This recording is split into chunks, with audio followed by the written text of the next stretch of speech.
Hoje a gente fala um pouco sobre as características morfológicas do filo Nematoda, né, ou Nematoda, como muitos preferem.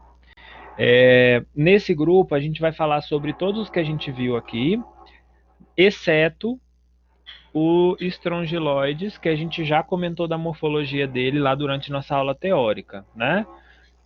Larva filarioide, larva rabditoide, fêmea partenogenética, blá blá blá, né? Então a gente não vai falar sobre ele aqui. Mas a gente vai falar de todos os outros, em geral, dando preferência naquelas partes ou naquela fase de vida que geralmente a gente precisa conhecer, que é para diagnosticar o parasito, né? Então, basicamente, a gente já falou sobre isso daqui, né? Só dando uma recapitulada rápida. Nematódios têm trato digestivo completo, cavidade oral, esôfago, intestino terminando em ânus na fêmea, terminando em cloaca no macho, né? Por que cloaca no macho? Porque o macho defeca e copula por aqui, né? Então, por aqui que ele excreta, é por aqui que ele copula com a fêmea, etc, tá? São dioicos, ou seja, são parasitos que têm dimorfismo sexual, então a gente consegue diferenciar bem fêmeas de machos, né? Fêmeas apresentam útero, abertura vulvar, né, em várias possibilidades de locais diferentes. Os machos apresentam testículo, apresentam também estruturas na parte posterior, que são estruturas reprodutivas, né, que são, por exemplo, a presença de bolsas, de espículos, de asas, que ajudam no processo de cópula desses parasitos, tá? É, São parasitos que apresentam logo embaixo da derme fibras musculares longitudinais, então nesse sentido aqui, ó, o parasito tem músculo que recobre todo o corpo, e é isso que faz com que ele consiga, né, ser muito móvel. Não sei se vocês já viram algum desses aqui nas fezes de algum animal, né, de um cachorro, de um gato, por exemplo, normalmente são bastante móveis, né, então é uma característica devido a essas fibras musculares localizadas aqui na epiderme, tá? Lembrando, o corpo deles é recoberto por uma espécie de pele que a gente chama de cutícula, né? Que ela é responsável por formar várias estruturas importantes, seja para o parasito, né, se movimentar, etc., mas também para a gente diferenciar eles, né? Então, aqui, por exemplo, eu tenho Toxocara, né? Que apresenta na sua extremidade anterior, que nós chamamos de asas cervicais. O nome dessas estruturas geralmente está relacionado com o local onde elas se encontram, né? Então, se a estrutura está localizada na parte anterior do parasito, se ela está localizada aqui muito próximo da boca, pode ser chamado de cefálico, por exemplo, a gente tem lá em Copéria a vesícula cefálica, né? Mas nesse caso aqui, como ela está numa localidade semelhante ao que seria o pescoço, entre aspas, do parasito, né? É chamado de cervical, né? Porque faz alusão ao nosso pescoço, às nossas vértebras cervicais, enfim, tá? Quando está localizado na cauda, asas cervicais e por aí vai, né? A gente tem várias nomenclaturas, certo? Em especial nos machos, a gente tem estruturas na porção posterior que muitas vezes conseguem ser visíveis até mesmo a olho nu, né? Então eu olho lá esse parasito e eu vejo, né, que ele é um macho porque ele tem uma cauda espiralada, porque eu vejo, às vezes não a olho nu, mas num microscópio óptico, ou numa lupa que seja, eu consigo ver bolsa copuladora, né? Consigo ver espículo. O que é uma bolsa copuladora? Bolsa copuladora é uma estrutura que nada mais é do que uma projeção da cutícula desse parasito na porção posterior, né? E é isso que o parasito usa para meio que abraçar a fêmea. Ele inocula essa estrutura aqui, ó, na vulva da fêmea, que é o espículo, né? Tem uma função análoga a um pênis de humano, de animais, né? Então, ele penetra na vulva da fêmea e mantém a vulva aberta através disso aqui, e assim ele consegue depositar lá no interior da fêmea, através da sua cloaca, os espermatozoides, que nesse caso não contém flagelos, tá? É diferente dos espermatozoides, por exemplo, dos mamíferos, que nós vemos que são flagelados. Todos possuem bolsa copuladora? Não. Né, a gente vai ver, né, que da ordem Ascaridida, por exemplo, como é o caso de Toxocara, não possuem bolsa copuladora, né? Mas outros parasitos, como por exemplo Ancilóstoma, já apresenta, tá? Bolsa, bursa, copula, copulatória, é tudo a mesma coisa, tá, ô Cláudia? É porque você vai ver que tem muita coisa que não é consenso de lugar nenhum. Você vai olhar num livro, está escrito de um jeito, às vezes livro da mesma época, né? Parasitologista é um bicho esquisito. Eles resolvem que ele adota aquilo e pronto, acabou. E isso vai levando muitas vezes a gente a uma confusão mental terrível, né? Mas vocês vão ver, eu já falei isso algumas oportunidades, eu acho, mas é, na parasitologia tem muita coisa que não é muito bem consenso, né? Enfim, ou que recebem mais de um nome, né? Então, bolsa copuladora, bursa, ou bolsa copulatória, né? Enfim, o jeito que vocês preferirem, tá? Bom, alguns não apresentam bolsa, né? Apresentam somente as asas, por exemplo, né? E aí apresentam estruturas. Aquele que não apresenta bolsa, ele tem estrutura espiralada, que acaba compensando, né, a ausência da bolsa. Então, isso são adaptações, né, do ponto de vista evolutivo que o parasito cada um foi adquirindo, né? E aqui, ó, nessa porção final, eu tenho o que nós chamamos de espículos, né, que é essa estrutura análoga a um pênis que acaba tendo uma função de manter a vulva aberta durante a cópula, tá? É... Que mais? Eu acho que basicamente é isso. A gente vai falar sobre alguns deles e eu mostro para vocês os machos, tá? Bom, e aí para a gente falar dos nossos propriamente ditos, né, a gente começa com Toxocara, né, que é da ordem Ascaridida, família Ascarididae, né, parente de Ascaris. E aqui a gente falou muito de Toxocara canis, né, mas eu coloquei aqui também uma imagenzinha de Toxocara cat para vocês verem a diferença. O tamanho, elas são muito próximos, né, tem parasitos aí que chegam até 20 centímetros de comprimento. Então são realmente muito grandes. E qual que é a característica desses parasitos? Na ordem Ascaridida, né, nessa família Ascaridida, nós temos parasitos que têm uma boquinha, né, uma cavidade oral muito pequena. Então, quando eu olho esse parasito, eu quase nem vejo a abertura oral dele, que está localizado aqui, né? E vejo aqui, ó, ao redor, a presença de 3 lábios, é o que a gente chama de boca trilabiada, tá? Então eu tenho, ó, 1, 2, 3 lábios, que no caso de Toxocara não tem uma estrutura que nós chamamos de interlábios, tá? Existe um parasito de equino que é chamado de Paráscaris, que é muito semelhante a esse, né, da mesma família e tudo, que ele apresenta uma estrutura meio que fechando essa boquinha aqui, ó, esses lábios, ligando um lábio no outro, que é chamado de interlábio, tá? No caso de Ascaris, no caso de Toxocara, a gente não tem isso. Para Toxocara, isso para as duas espécies, tanto Toxocara cat quanto Toxocara canis, tá? É, no caso de Toxocara canis, uma diferença importante de Toxocara cat está na asa, tá? Então, só para localizar vocês, isso daqui é uma foto de microscopia eletrônica de varredura, de altíssima resolução, e essa daqui é uma microscopia óptica, é o que a gente veria lá no laboratório se a gente tivesse aula prática, né? Então a gente está fazendo nossas aulas práticas virtuais. Bom, o que que eu vejo? Aqui eu vejo os lábios, né, bonitinho, né? Daqui eu só vejo 2, porque eu estou olhando ele de lado, mas se eu olhasse ele mais de frente, como eu estou vendo aqui, eu veria os 3 lábios bonitinhos, tá?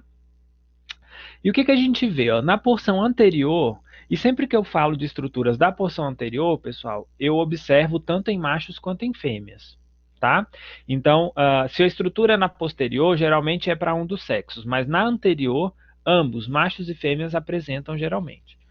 No caso de Toxocara canis, a gente observa isso aqui, que são as asas cervicais, um pouco mais longas do que as asas de Toxocara cat, e elas são um pouco mais estreitas, né? Elas vão espessando gradativamente e ao mesmo tempo ela vai afinando gradativamente, tá? Então isso é bem característico de Toxocara canis. No caso de Toxocara cat, vou deixar as duas aqui para vocês compararem, ó. Toxocara cat, a proporção aqui não está ajudando, mas geralmente a porção da asa cervical ela é um pouco mais curta, localizado mais próximo somente à boca, né? Então na região mais anterior. E vocês percebem, ó, que ela tem uma forma parecendo uma forma de seta ou uma forma anterior parecendo uma, como é que chama? Lá de lança, né? De índio, essas coisas, né? Que a ponta é mais estreita, ela vai se alargando, alargando, alargando, e aqui ela termina meio que de forma abrupta, tá? Então a gente consegue diferenciar a Toxocara cati de Toxocara canis baseado nessa porção anterior, na presença, na morfologia de asas cervicais, tá? Então basicamente é assim que a gente diferencia as espécies. Mas machos e fêmeas ambos possuem essa estrutura, que servem, entre outras coisas, para motilidade do parasito, para fixação dele na mucosa intestinal, tá? Então, basicamente, essas são as funções. Quando eu olho os machos e as fêmeas inteiros, olha só, a porção anterior, ela é um pouquinho curva para ambos, estão vendo? Ó, aqui é anterior e aqui é anterior. Ela tem uma pequena curvatura, isso é normal para ambos os. Agora, quando eu olho na porção posterior, eu consigo ver diferenças entre fêmeas e machos. Macho tem a cauda bem espiralada, enquanto fêmea a cauda é um pouco mais espessa e mais retilínea. Por que isso? Porque esse parasito ele não tem bolsa copuladora.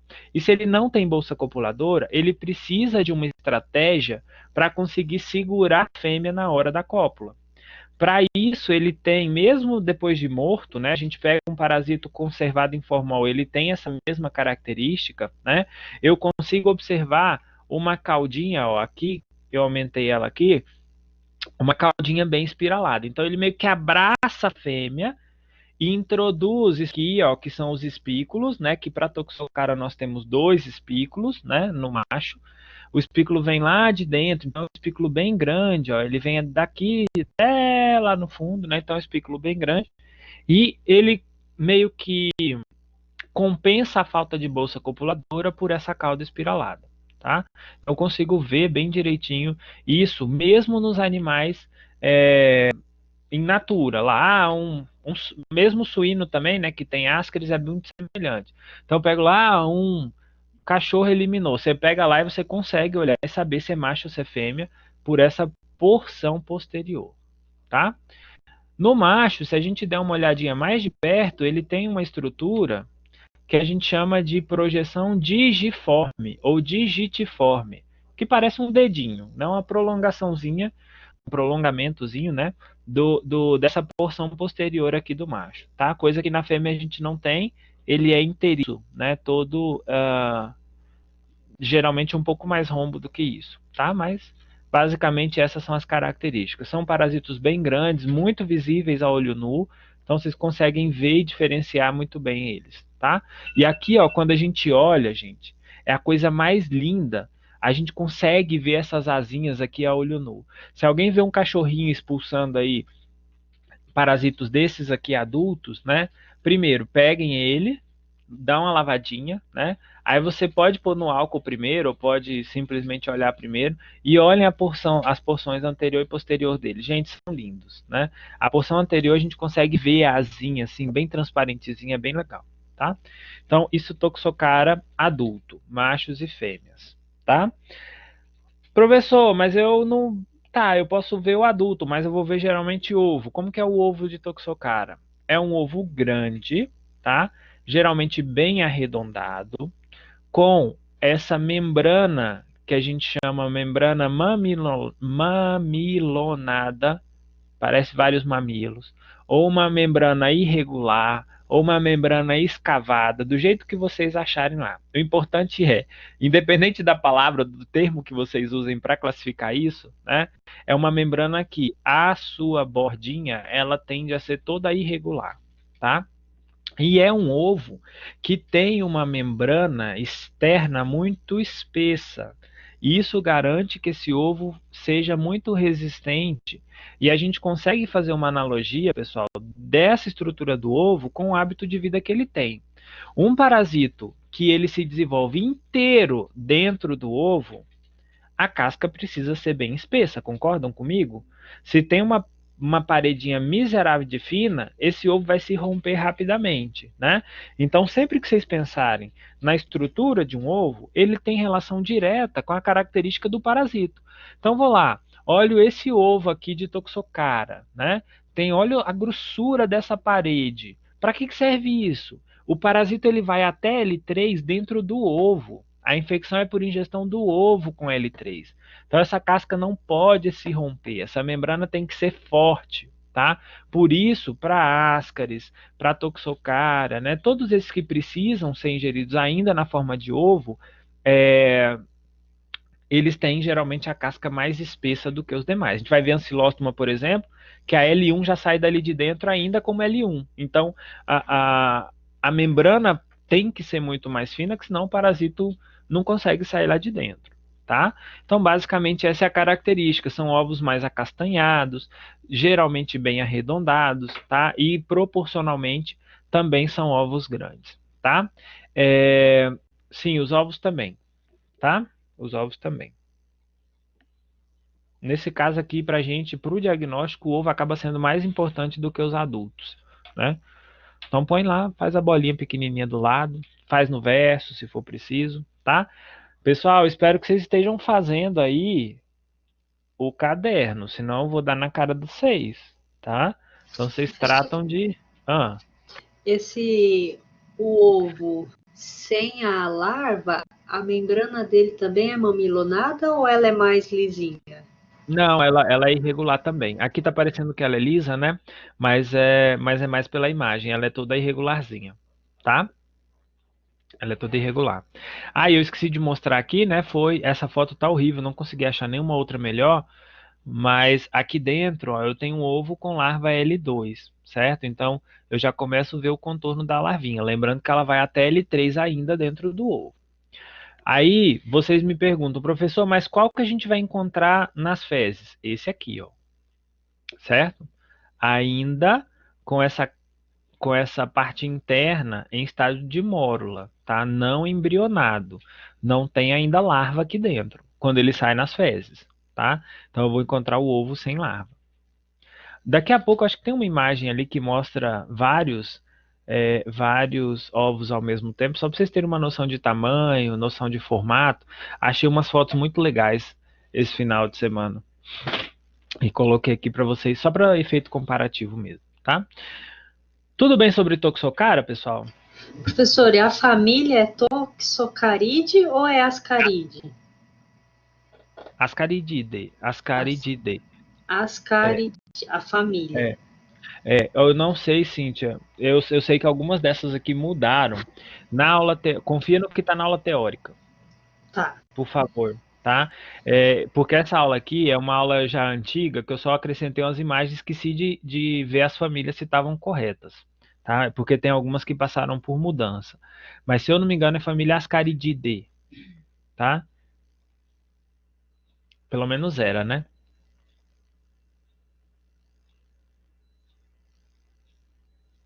Não. Na família Ascarididae é trilabiada, tá, Cláudia? Na ordem Rabditida, não. Certo? Na família Ascarididae. Na ordem Ascaridida, aí nós temos parasitos sem bolsa copuladora, tá? Lá na aula teórica, tem bonitinho para vocês lá a classificação zoológica. Então, olhem lá. Nesse caso aqui, família Ascarididae. Por isso que eu estou pedindo que vocês olharem lá. Não sei se essa família mudou também, não me lembro. Mas eu atualizei todas as aulas teóricas vendo a nomenclatura mais recente. Na aula prática, eu acabei me esquecendo de fazer isso, tá? E tem alguns que, sinceramente, eu não lembro, não me recordo, mas eu acho que é família Ascarididae ainda, tá? Isso é família, sempre que termina em idae. Certo, Cláudia?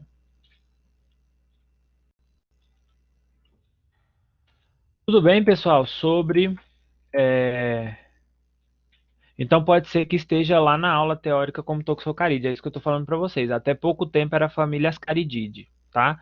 Então usem o que está lá na aula teórica, pelo amor de Deus. certo? Depois eu preciso trocar isso daqui. Bom, a próxima família eu sei que não mudou, que é a família Ancylostomatidae, tá? Ou Ancylostomatidae. Nessa família nós temos gênero Ancylostoma, gênero Bunostomo, né, que tem importância médica e veterinária. No caso de Ancylostoma, nós temos Ancylostoma duodenale, que causa problemas em humanos, e temos duas espécies que causam problemas em animais. Ancylostoma caninum, né, que é esse cara aqui que parasita predominantemente cães, e Ancylostoma brasiliense, que parasita cães e gatos, tá? Ancylostoma caninum tem a característica, primeiro, né? Família Ancylostomatidae. O que nós temos aqui dentro? Parasitos com uma com uma cavidade oral muito ampla, né? Então a boca bem grandona. A gente consegue ver o parasita, ele tem a anterior dele curvadinha para frente, né? Se a gente olha ele de lado, ele é mais ou menos assim, ó. Tá? A boca dele fica curvadinha, tá? Não é reta para cima, como a de Ascaris, é curvadinha para o lado, tá? E quando a gente olha ele, no caso dessas fotos, vocês estão olhando ele assim, ó. Como se fosse uma naja, né? Imagina uma naja querendo dar um bote, mais ou menos assim que vocês estão vendo ele, né? De frente. O que a gente está vendo aqui? Toda essa borda, tudo isso aqui, ó, aqui eu vou deixar nessas duas que é melhor, né? Tudo isso aqui, ó, é a boca do parasita. Você imagina o tamanho de pedaço de mucosa que ele arranca, né? Então ele causa lesão importante e além disso é um parasito hematófago. Por ele ser hematófago, leva aqueles quadros de anemia que a gente conversou lá na aula teórica, né?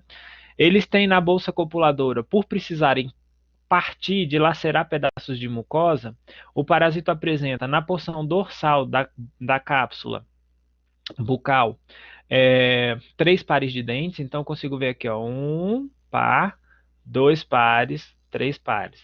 Eu gosto de riscar, né? Então, ó, eu tenho aqui um par, tenho dois pares, três pares, muito visíveis na cápsula bucal, certo? E tenho na base, na parte ventral da cápsula bucal, a gente tem dois dentinhos, bem pequenininhos, tá? Mas o que geralmente chama mais a nossa atenção é essa parte anterior, mas aqui a gente vê bem, ó, os dentes e aqui dois dentinhos pequenininhos aqui embaixo, certo? Então essa é a característica de Ancylostoma caninum. Apresentam três dentes, três pares de dentes, na verdade, né? Na parte dorsal da cápsula bucal, certo? Da cavidade oral do parasito. Além disso, isso que a gente tem aqui, ó, é uma projeção do esôfago, que ajuda no processo de digestão do conteúdo, né, da parede intestinal, perdão, tá? Então, aqui eu tenho glândulas que liberam proteases que ajudam esse parasito a digerir essa parte que foi ingerida da mucosa e assim ele vai arrancando pedacinhos ou tampões de mucosa, tá? Então, basicamente, isso é Ancylostoma caninum. Professor, macho ou fêmea tem isso? Ambos, tá? Ambos têm isso. Uma outra coisa, o esôfago aqui, a gente não está vendo o esôfago inteiro, mas o esôfago é do tipo claviforme. Ele tem esse formato aqui, ó, certo? Formato de clava, igual lá do Capitão Caverna. Um lado mais fino, que é o que está logo abaixo da cápsula bucal, e um lado mais grosso, que é o que está ligado lá já no intestino, certo? Isso todos eles têm, todos os ancilostomatídeos, tá? Estou mostrando aqui só porque eu me lembrei disso agora. Mas basicamente, para a gente, o que mais importa é a cápsula bucal. Quando eu comparo essa daqui com a Ancylostoma brasiliense, isso aqui, Angélica, isso, esôfago,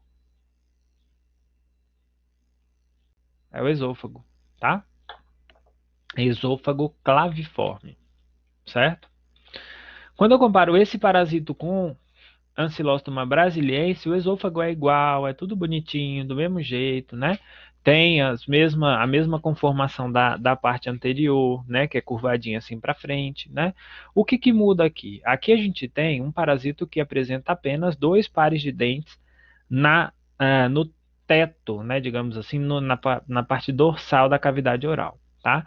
Além de ser um parasita um pouco menor do que Ancylostoma canino, ele tem essa característica.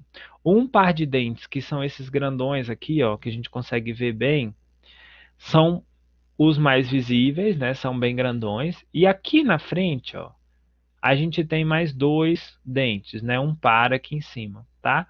São pares minúsculos, até quase vestigiais, né? São só pedacinho e a gente vê melhor isso quando a gente mexe lá no, né, no microscópio na hora da identificação, né? Então aqui também eu vejo, ó, os dentinhos menores aqui em cima e aqui para baixo o dente maior, tá? Então isso é característico para Ancylostoma brasiliense, que é aquele que é o principal causador do bicho geográfico, tá? Então aqui também, ó, eu tenho um par de dente aqui em cima, um par de dente aqui embaixo, certo?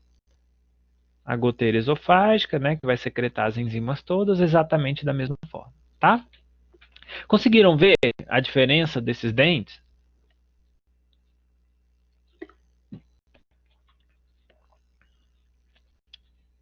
Deu para ver? Beleza.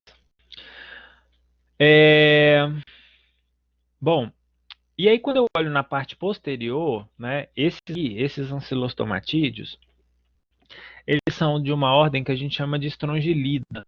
Na ordem Strongylida, nós temos, acho que a ordem Strongylida também mudou de nome, se eu não me engano. Mas, enfim, essa ordem apresenta bolsa copuladora, tá? E os machos, então, têm uma estrutura posterior semelhante a isso que a gente está vendo aqui, tá? Então, ambos, machos de Ancylostoma canino e de Ancylostoma brasiliense, nós temos o macho com uma bolsa copuladora não muito lobada, tá? Ela é uma bolsa copuladora relativamente pequena. Tem vários raios aqui, ó. Tem vários raios aqui que dão sustentação para essa bolsa copuladora, né? É o que vai dar firmeza na hora do macho em abraçar a fêmea lá e segurar para ele, né? Que esses machos fazem na hora da cópula. E aqui, ó, estão vendo aqui dentro, ó? Que tem umas estruturas parecendo um fio de cabelo mais pretinho, estão vendo? Mais escuro, ó. São dois. Conseguem ver ou não? Aqui, ó. Isso daqui é o que? Alguém lembra? O que é isso aqui? Alguém lembra? As espículas ou espículos, né?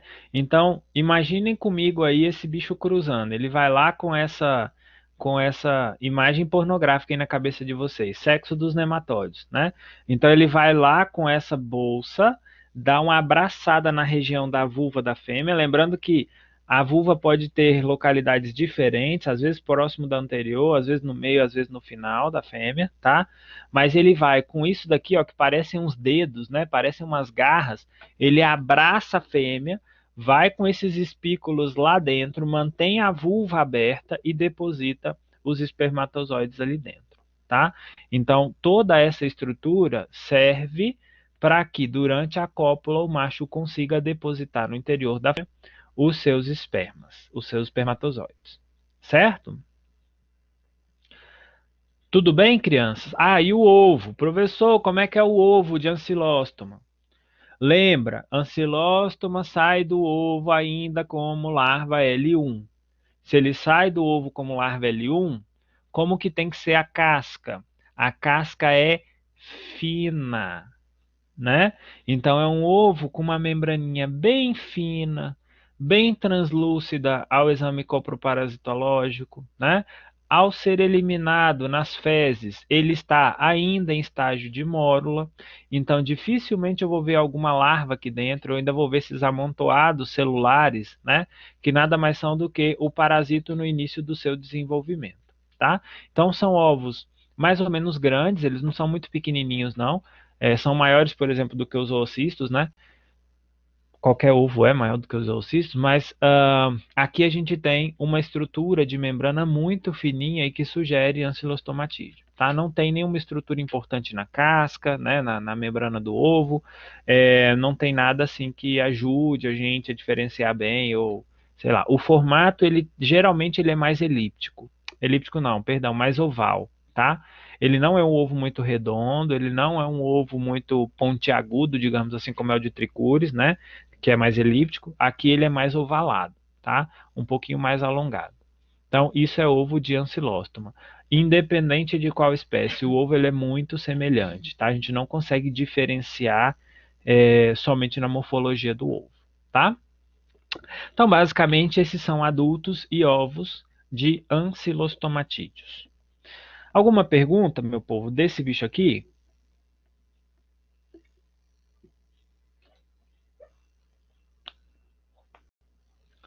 Pessoal, por que a gente fica vendo isso? Para saber identificar o parasito e saber tratar, né? Saber controlar. Bom, a próxima família é a família Tricuridae, né? Ou Tricuridae, como alguns falam também. Esse gênero, essa família, né? Aqui dentro a gente tem o gênero Trichuris, que são parasitos que a gente encontra. Alguém lembra onde fica esse parasito na fase adulta? Eu nem perguntei dos outros. Vou perguntar. Toxocara, fica onde na fase adulta? Vamos ver se vocês estão lembrando. Aí deu ruim, hein? Trichuris, intestino grosso. Mas, Toxocara, que pulmão, tá maluco? Eita, nós. Qual intestino? O intestino tem 1 quilômetro. Qual parte dele? Toxocara no intestino delgado. Ancilóstoma também no delgado, né? Beleza. Os dois têm ciclo migratório, passam também pelo pulmão, mas o adulto não está no pulmão, pelo amor de Deus. Quem está no pulmão lá na fase adulta é Dirofilaria, que a gente vai falar daqui a pouco, certo? Então, nesse caso aqui, Trichuris não está no intestino delgado, está no intestino grosso. E é um parasito bem diferentão dos outros que a gente viu até agora. Primeira coisa, também é um parasito que não, o macho não tem bolsa copuladora, tá? É um parasito minúsculo, ao contrário do minúsculo assim, né? A gente dificilmente enxerga bem a olho nu, porque ele é bem fininho, né? Apesar de algumas fêmeas medirem até 7 centímetros, não é o tamanho mais convencional da gente encontrar tricuris, tá? Mas é um parasito que fica presente no intestino grosso e ele projeta para dentro da mucosa toda essa parte anterior aqui, ó, certo? Então eu tenho aqui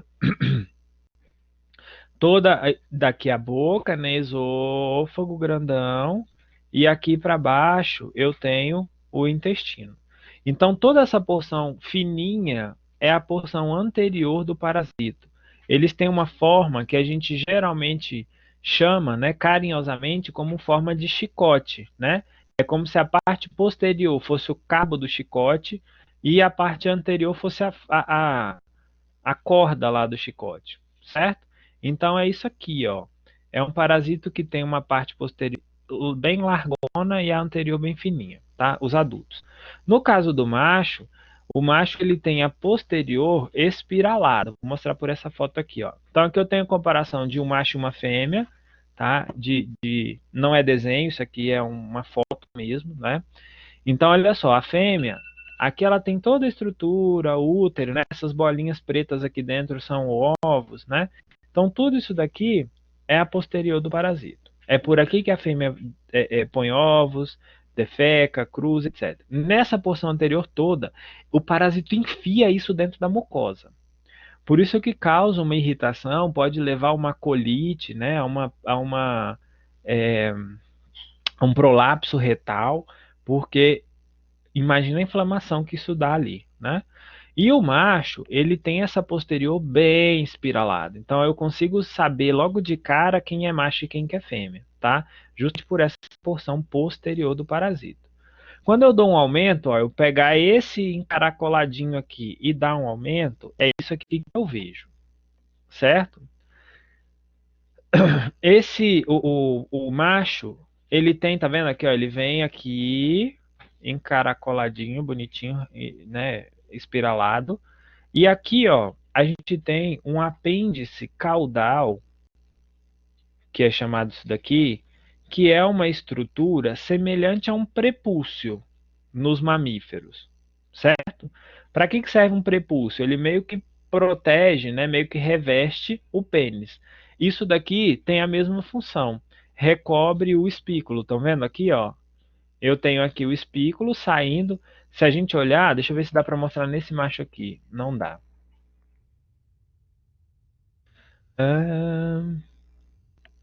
Aqui, ó. Se a gente olhar esse espículo aqui, ó, desse macho, ele não sai só daqui, né? Ele sai daqui de trás, forma o espículo e o espículo sai livre lá na porção posterior, né? Então essa daqui é a estrutura que esse macho gruda lá na fêmea na hora de fazer a cópula. Então quando eu olho o parasito no microscópio, né, ou numa lupa que seja, a gente já consegue ver bem esse prepúcio e o espículo, que é somente um nesse caso, tá? Não tem múltiplos espículos como tem nos demais, aqui é só um espículo e ele fica encoberto por essa espécie de prepúcio, tá? Mas como são os ovos, professor? Os ovos são lindos, maravilhosos. Olha que bonitinho, né? Aqui eu achei essa foto bem legalzinha, né? Eu tenho um ovo de tricúris, eu tenho um ovo de ascarídeo e tenho um ovo de ancilostomatídeo, né? Percebem, ó, a diferença na espessura da membrana que recobre o ovo? Aqui também, ó, certo? Esse ovo ele é ingerido ainda com a larva dentro, no seu interior, né? Assim como de ascaris, como de toxocara, né? Esse daqui a larva precisa ser solta antes de sair dali de dentro, antes de ser ingerida, né? Então por isso a casquinha é mais fina, certo? Achei bem legal o tamanho, né? Quando eu comparo ancilostomatídeo com ascaris, são ovos bem grandes quando eu comparo, por exemplo, com tricúris e, por exemplo, com outras características. Essa foto eu achei linda, deu vontade de imprimir ela, pregar na parede do meu quarto, fazer um pôster maravilhoso, né? Plotar numa camiseta, vai ficar lindo. Mas olha só, aqui eu achei legal trazer essa foto, daqui a pouco eu falo do ovo de tricúris, tá? Mas eu achei legal essa foto porque aqui você tem foto de uma galera. Aqui eu tenho um ovo de trematóide, que é bem grandão, que é esse daqui. Aqui eu tenho um ovo de ancilostomatídeo, com a casquinha bem fininha, né? Com estágio de mórula. Eu tenho aqui o ovo de tricúris. Eu tenho aqui ovo de ascarídeo, olha que bonito, né?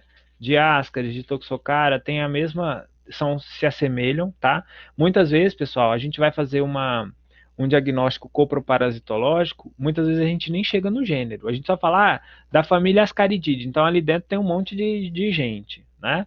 Aqui eu tenho uma larva, provavelmente uma larva de estrongiloides, né? E aqui, ó, o cisto, não sei do que é isso, não consegui entender e na fonte da foto também não tinha, tá? Mas provavelmente é um oocisto, parece, lembra um pouco o oocisto de Eiméria, mas eu não afirmaria isso com certeza, tá? Mas que é um oocisto então, assim, a primeira coisa que a gente precisa saber, né, na hora de fazer o diagnóstico é saber primeiro de onde vem aquelas fezes, né? Porque você fazer um diagnóstico meio às cegas, né? Você só sabe saber, olha, é um protozoário, é não sei o que, mas é difícil às vezes saber exatamente qual o gênero, qual é a família, se você não sabe a procedência das fezes. Isso muda todo o rumo que você vai tomar, tá? Aí, aqui eu não falei, ó, mas é um ovo de tênia, de cestoide, certo? Aqui, ó, a gente vai ver lá a tênia lá na frente. Olha que bonito esse ovo. Aqui eu tenho um ovo com a casca bem grossona, parece a garra do Wolverine aqui dentro, né? Que são os espículos que ela usa para furar, né, a mucosa intestinal e migrar pelo organismo, tá? Então, só para vocês verem, não parece a garra do Wolverine? Olha só que bonitinha, né? Isso aqui também é de tênia, mas não dá para ver os acúlios ali dentro. Mas essa aqui achei muito bonitinha. Eu ainda vou fazer um quadro desse para botar lá na minha sala da minha casa. Bom, tá, mas como é que é o ovo de tricúris? A gente já viu ele comparado com vários outros, tal. Então, é um ovo um pouquinho menor do que os demais, né? É elíptico e ele tem estrutura, na verdade, duas estruturas que nós chamamos de opérculo, tá? Que é essa estrutura mais transparentezinha que a gente tem nas duas extremidades, né? Ele tem uma forma, parece uma forma de barril, né? O barril lá do Chaves. Então, quando eu olho assim, ó, parece que tem uma membrana, uma tampinha, né, nesse ovo. É essa tampinha que vai eclodir, né, ou permitir a eclosão, uma vez que esse indivíduo vai ser ingerido, tá? Então, na hora que passa lá pelo trato gastrointestinal, é essa tampinha que é digerida e libera lá dentro a larva, certo? É bem característico, é lindo esse ovo de tricúris. Eu já falei que uma hora eu vou tatuar ele. Bom, eu vou tatuar um atlas de parasitologia no meu corpo, né? Bonito, né? Um carrapato, um ovo de tricúris. O que mais? Por enquanto é só. Um macho de Rhipicephalus micrópolis também é bonito. Mas é legal, né? Essas coisas. Certo? Tudo bem até aqui, meu povo? Tricúris, ou na hora que vocês olharem um ovo de tricúris nas fezes de qualquer animal que seja, vocês vão olhar e falar assim: caramba, é a coisa mais linda que eu já vi na minha vida, né? Você vai querer tirar a foto do namorado da parede e colocar uma foto do ovo de tricúris. A sensação de ver o primeiro ovo lá e meu orientador, ele falava assim, ó. Quando eu fazia graduação, né, que eu trabalhei num laboratório de parasitologia e meu orientador, a gente tinha um trabalho lá que era fazer exame de fezes em carneiros. E aí eu nunca tinha feito na vida, né? Meu primeiro OPG, na hora que eu sento lá para olhar, tudo parece ovo, né? Igual vocês quando vão olhar lá, tudo parece ovo. Aí eu falei assim, professor, mas como que eu vou saber o que que é ovo, o que que não é ovo, né? Aí ele falava assim, olha, Ronaldo, quando for ovo, e ele era bem gozador, né? Você ficava até sem saber se ele se acreditava ou não. Falava assim, aquele da foto que eu mostrei para vocês na aula passada. Marcelo Taxato. Ele falava assim: quando for um parasito, Deus vai tocar seu coração e vai falar: é. Se você ficar com um pingo de dúvida, é porque não é ovo. E é exatamente isso, né? Por mais difícil que pareça, na hora que for ovo, você vai bater o pé e vai falar: é ovo. A partir daí você não se engana mais. E o de tricúris é o mais lindo. Ô, Ana, para que você quer saber que ano que eu formei, Ana? Você quer calcular minha idade? Vai calcular não. Eu formei em 2000 e eu colei 2011 e 12. Eu colei grau em fevereiro de 2012. 8 anos já. Vai fazer 9. Beleza? Alguma dúvida sobre tricúris, pessoal?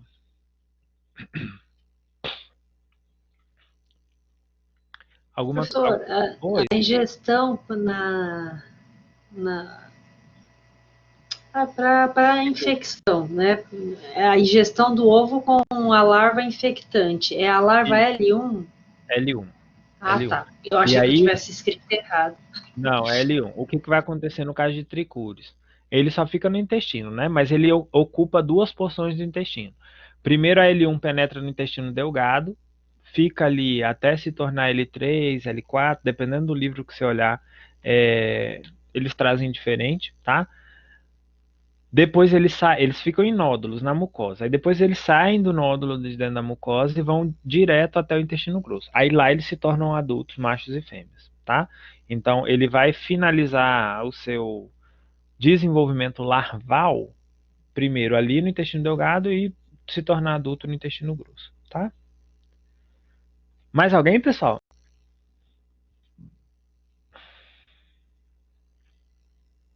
Por isso que eu falei do quadro, né? Que daí você coloca o quadro lá, por exemplo, uma coluna, forma de infecção, e você consegue já um é ovo L1, outro ovo L3, outro é só L3, uma penetra, o outro é ingestão, né? Então, ajuda a ficar menos doido depois, né? Bom, então, já que ninguém tem dúvida, a gente fala então sobre Dirofilaria, né? Sobre das filarioses. Família Onchocercidae, né? Aqui, pessoal, os machos e fêmeas não têm características muito importantes que compense a gente falar. Então, professor, eu vou desenhar só microfilária? Tá? Aqui eu vou ser bonzinho com vocês. Quero desenhar o macho e a fêmea nessa proporção aqui. Pode desenhar também, sem problema, tá? O que que a gente está vendo aqui? O que eu quero a única coisa que eu quero falar sobre os adultos. Ficam só pelo local de parasitismo, você não precisa identificar mais nada. Você olha esse bicho dentro do coração e você fala Dirofilaria, acabou. certo? Não tem outra possibilidade. São parasitos grandes, que vão aí dos machos em torno de 15 centímetros, fêmeas até 30 centímetros, e que a gente também, aí machos e fêmeas, a gente consegue diferenciar bem, inclusive macroscopicamente falando, né? Então, olha só, eu tenho esse macho aqui dentro, que é menor do que a fêmea, né? E o que eu vejo de diferença? Ó, eu tenho aqui a porção posterior da fêmea, a porção anterior da fêmea. Aqui do mesmo jeito, a anterior do macho e aqui a posterior do macho. É um macho que também não tem bolsa copuladora. Machos que não têm bolsa copuladora, o que eles têm? Eles têm asas, né? Eles têm qualquer outra coisa e principalmente a cauda espiralada, tá? Que é o caso desse parasito aqui. Então, quando eu olho ele macroscopicamente, né, macho e fêmea,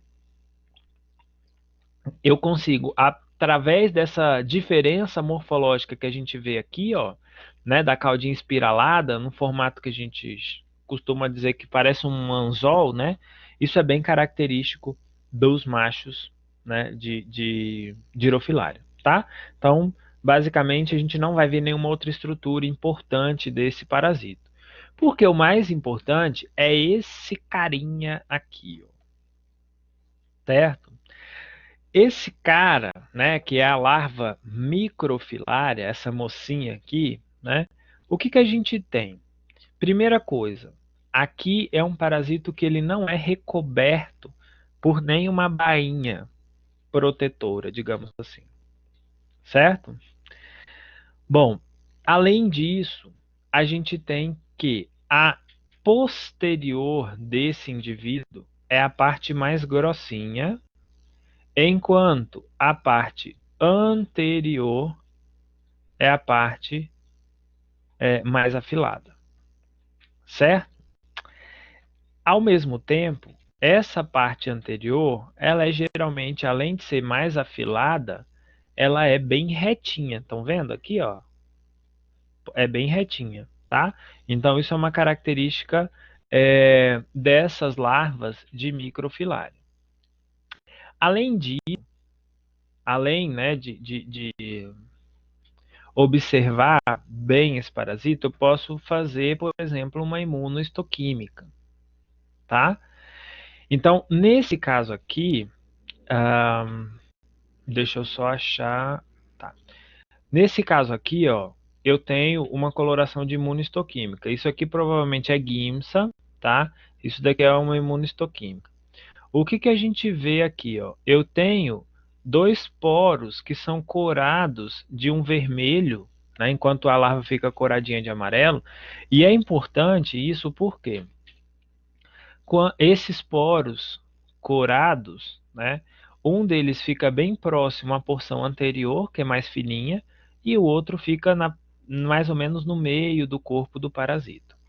Baseado nisso, eu sei dizer aonde está a porção anterior deste parasito, certo? Então, se essa coloração está mais próxima da porção anterior e a anterior é bem fininha, eu consigo fechar de que isso é Dirofilaria. Se isso está mais próximo da parte que é mais grossa na larva, que é o que a gente vê aqui, ó, quer dizer que está a anterior é rombo, então não é Dirofilaria. Consegue entender? Não. Eu tenho dois poros, né? Geralmente é um poro celular, que a gente chama, tá? E um poro excretor. São um grupamento de célula que na imunohistoquímica a gente consegue corar bem. No caso de Dirofilaria, um desses poros fica na porção mais anterior do parasito. Na verdade, de todos, né? Fica na porção mais anterior. Só que nesse caso, ó, eu consigo ver aqui, ó, que a anterior é a parte mais fina, certo? A imagem não está ajudando muito, mas eu consigo ver que essa parte aqui e aqui, ó, é mais fina do que essa outra porção. Então, se isso está tudo mais deslocado para a parte mais fina, quer dizer que essa é a anterior do parasito, quer dizer que é Dirofilaria. Isso ajuda a gente a diferenciar de dipetalonema.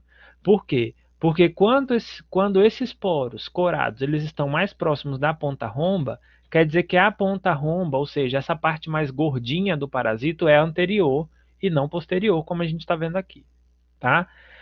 Isso tem importância na diferenciação das larvas, porque elas são muito parecidas e ambas, né, ficam, tanto de Dirofilaria quanto de Petalonema, ficam localizadas no sangue circulante. Além dessa disposição desses poros aqui que a gente consegue curar só por imunistoquímica, que é difícil pra cacete, na rotina clínica a gente nem faz, assim, com frequência, né? A gente queria fazer aqui numa amostra que a gente encontrou de Dirofilaria aqui em Goiânia, mas a gente não conseguiu nenhum lugar aqui em Goiânia que fizesse. Tivemos que mandar isso para São Paulo para fazer, tá? E assim mesmo num laboratório de pesquisa. A gente também consegue, baseado na morfologia, sem uma coloração importante, diferenciar essas duas. Diferenciar essas duas, tá? O que a gente vê aqui que é diferente dessa outra aqui? Alguém consegue visualizar alguma coisa? Essa daqui, Dirofilaria, para essa daqui de Petalonema. Alguém consegue ver alguma diferença? Vou botar uma bem grandona, ó. Olha essa larva. A ponta não é reta. A ponta mais fina não é reta, Ela né? parece um ganchinho, né? Parece um gancho. E aqui a parte mais fininha não é a anterior, mas a posterior, é a cauda da larva, tá? Então a caudinha da larva, ela é mais, como que eu digo, mais em forma de anzol, né? Parece, ela é curvadinha, tá? Então só isso daqui já me sugere que seja de Petalonema, tá? E aí, se eu puder fazer uma imunohistoquímica, por exemplo, eu consigo ver as variações lá nos poros. Eu acho que tem uma outra imagem ali na frente que eu mostro isso mais comparativo, assim, tá? Então, essa é uma estrutura importante que a gente consegue diferenciar, né? Então, aqui, ó, tem uma forma de anel, de anzol, de gancho, né? Que é curvadinha, é a porção posterior. Professor, posso ter problema ao identificar dessa forma? Pode. Quando não é recomendável a utilização de formol para fixação desse sangue onde se suspeita de Dirofilaria. Por quê? Se eu pego o parasito, faço o esfregaço na hora in natura, provavelmente eu vou ver essa diferença de Petalonema com ganchinho, Dirofilaria sem o ganchinho. Se eu ponho esse sangue, ou se eu ponho qualquer coisa, se eu ponho formol, né? Se eu estou falando qualquer coisa, não, formol. Se eu fixo lá essa larva, essa lâmina em formol antes de corar, antes de olhar, eu corro o risco de pegar a minha larva de Dirofilaria e o formol ele tem, né, a capacidade de entortar isso daqui. Então, tomar muito cuidado quando a gente for fazer diagnóstico diferencial, né, de Dirofilaria e de Petalonema, se eu pego e fixo esse sangue, conservo ele com formol, essa larva pode assumir uma forma de dipetalonema, coisa que ela não é. E vocês viram lá na nossa aula teórica que a importância de dipetalonema é justamente servir de diagnóstico diferencial. O tratamento, a conduta clínica é totalmente diferente quando eu descubro ou bato o martelo de que é Dirofilaria ou de Petalonema. São coisas totalmente diferentes, tá? Ah, professor, vocês podem falar para mim, né? Ah, professor, mas aqui em Goiânia ninguém faz esfregaço, né? O povo tem tudo Snap Test, que os proprietários vão lá, pagam e faz para tudo quanto é coisa, né? Dirofilária, anaplasma, babésia e não sei o que, não sei o que, não sei o que. Tá bom, aqui em Goiânia a gente tem isso. Imagina que vocês vão trabalhar, fala uma cidadezinha bem pequena, vão trabalhar lá no Faina, né? Aqui não tem ninguém que é do Faina não, né? Pelo amor de Deus. Posso falar do Faina, né? Se tivesse alguém do Faina, já tinha gritado aí. Não fala do Faina não, né? Porque o povo que é do Faina é fanático. Mas enfim, você vai trabalhar lá no Faina, né? No Faina não, pelo amor de Deus. Mas vamos supor, né? Que você vai trabalhar no Faina. Você vai trabalhar, deixa eu ver, em Mutunópolis. Vai trabalhar, sei lá, numa cidade do interior. Edéia, né? Enfim, vai para uma cidade do interior que você não tem nada além do seu conhecimento e uma meia dúzia de lâmina de microscopia e uns corantes vencidos lá, né, e um microscópio ruim, meu filho, você tem que usar o que você tem, tá? Então, assim, por que que a gente fala, né, e eu gosto muito de deixar bem claro isso, a gente tem testes mais legais, mais eficazes, etc. Tem, né? Tem. Mas não é realidade em todos os locais. Às vezes não é realidade para o veterinário, às vezes não é realidade financeiramente falando para o proprietário. Então a gente precisa se adequar ao local geográfico que a gente está também, né? Então tem lugar, por exemplo, lá na minha cidade hoje já tem uma clínica que tem equipamentos que fazem hemograma, não sei o que, bioquímica sérica e tal. Até começo desse ano não existia. E aí, você não vai tratar um animal, você não vai atender um animal simplesmente porque não tem um hemograma, porque não tem condição de fazer um exame mais rebuscado? Não, né? Você vai tentando do jeito que você pode, tá? Então é só tomar cuidado. O parasitológico é bom, você consegue ver, ó, é lindo ver isso daqui, tá? É, mas ao mesmo tempo, tomar cuidado. Nunca usar formol, porque o formol pode atrapalhar, né? É, e aqui, ó, uma outra, a coisa que a gente tava falando, né, da largura, do tamanho, né, comparação. Olha só, aqui, ó, eu tenho normalmente Dirofilaria sendo um parasita um pouco mais espesso do que Dipetalonema, tá? Então eu olho, ó, o parasito ele é mais fininho do que Dirofilaria normalmente. Mas aqui é fácil, né, professor? A gente tá vendo as duas uma do ladinho da outra. É. Então por isso a gente precisa lançar a mão de outras questões, né? E às vezes a pessoa já vê isso daqui no sangue e já quer tratar para Dirofilaria. Às vezes nem é e a pessoa já quer tratar, né? Então muitas vezes, quando eu trabalho com Dipetalonema, isso é um achado, na maioria das vezes. O que que é um achado? Um achado ocasional, né? Eu vou lá, faço um esfregaço, tem um bicho aqui. O bicho não tem, o animal não tem nenhum sinal clínico, a pessoa já quer tratar como se fosse Dirofilaria, tá? Então, é importante sempre levar isso em consideração. Aqui tem umas diferenças, né, de tamanho, de espessura, né? Enfim, isso daqui depois vocês podem dar uma olhada aí direitinho, tá? Mas tá tudo aqui. Isso aqui que foi o que eu falei, ó. Cuidado, tá? Para não fixar os bichos errado, né? E dar ou o gancho ser desfeito ou ser feito um gancho em Dirofilaria, tá? Então evitar formalina para fixação desses parasitos. Tudo bem, meu povo? Em condições normais, teria sido um pouco mais rápido. Vocês estariam vendo essa imagem lá no Data Show e olhando nos nossos microscópios todos, né? Infelizmente, ou felizmente, a gente tem condição de ter uma aula alternativa e consegue ainda assim estudar a morfologia desses parasitos.